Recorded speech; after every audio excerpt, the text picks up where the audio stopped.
আমি এই মুহূর্তে আছি চাঁপাইনবাবগঞ্জের রহনপুর উপজেলায় এবং আমরা আহ, রাত 12টার পর থেকেই এই রহনপুর, গোমাস্তাপুর, নাচল সহ চাঁপাইনবাবগঞ্জের বিভিন্ন এলাকায় পুলিশের যে বিশেষ অভিযান চলছে সেই অভিযানের সঙ্গে আছি এবং এই অভিযানটি চলছে। এই অভিযানটির নাম দেওয়া হয়েছে যে অপারেশন ফার্স্ট লাইট 2। এর আগে পদ্মার চরে যে কাকন বাহিনীর একটি বিরুদ্ধে অভিযান হয়েছিল, সেই অপারেশনটির নাম দেওয়া হয়েছিল অপারেশন ফার্স্ট লাইট এবং এটির নাম দেওয়া হয়েছে অপারেশন ফার্স্ট লাইট 2।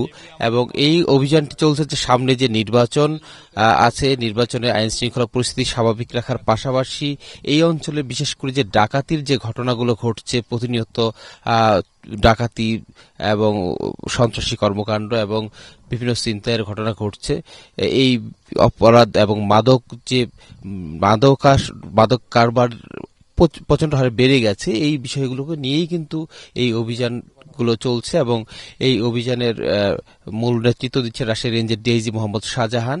এছাড়া এখানে আজকের যে অভিযানটি চলছে, এখানে রাজশাহীর বিভাগের চাঁপাইনবাবগঞ্জ এবং নওগাঁয় 2 শতাধিক পুলিশের নেতৃত্বে অংশগ্রহণে এই অভিযান চলছে এবং এই অভিযানে আছেন 2জন এডিশনাল ডিআইজি আছেন এবং তারা নেতৃত্ব দিয়ে সরাসরি মাঠে কিন্তু তারা আছেন।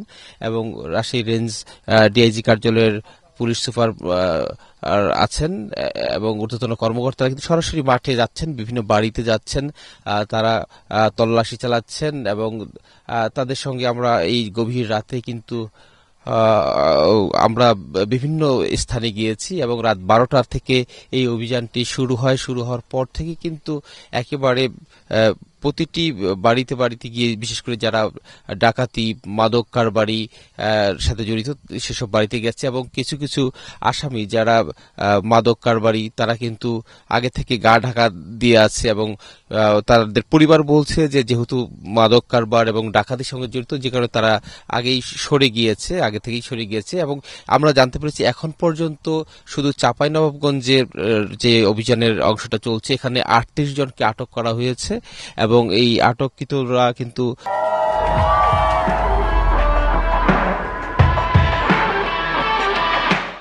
বিভিন্ন ধরনের অপরাধের সাথে জড়িত।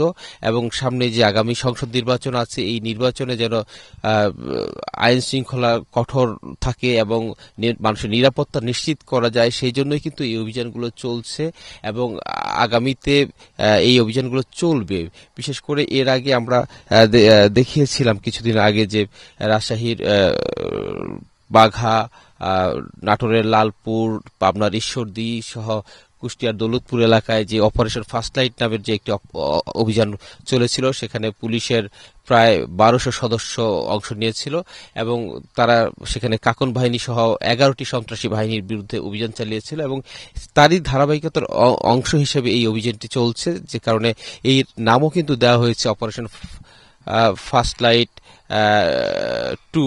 এবং এই অভিযানটি যেহেতু এখন এখানে পুলিশ সদস্যরা অভিযান চালাচ্ছে, এটা মাঠ পর্যায়ের, এবং এরপরে অভিযান শেষে এখানকার যারা পুলিশের ঊর্ধ্বতন কর্মকর্তা আছেন দায়িত্বশীল, তারা আমাদেরকে ব্রিফিং করে সুনির্দিষ্টভাবে কি কি উদ্ধার হলো, কতজন আসামি গ্রেপ্তার হলো সেটা আমাদেরকে জানাবেন। তবে এখন পর্যন্ত আমরা জানতে পেরেছি যে 38 জনকে আটক করা হয়েছে। এছাড়া নওগাঁর যে অংশটিতে অভিযান চলছে, সেখানে পুলিশের আরও একটি টিম অভিযান চালাচ্ছে, সেইটিও আমরা জানতে পারবো। এবং এখনকার মতো এই পর্যন্তই ছিল আমাদের কাছে এই অপারেশন ফার্স্ট লাইট 2 অভিযানের, এবং এই অভিযানটি এখনো চলমান রয়েছে রাত 12টা থেকে এবং সকাল 7টা পর্যন্ত এই অভিযানটি চলবে বলে আমরা জানতে পেরেছি। পরবর্তীতে আমরা নতুন তথ্য পেলে আবারও বিস্তারিত জানাবো। তো এই ছিল এখনকার মতো।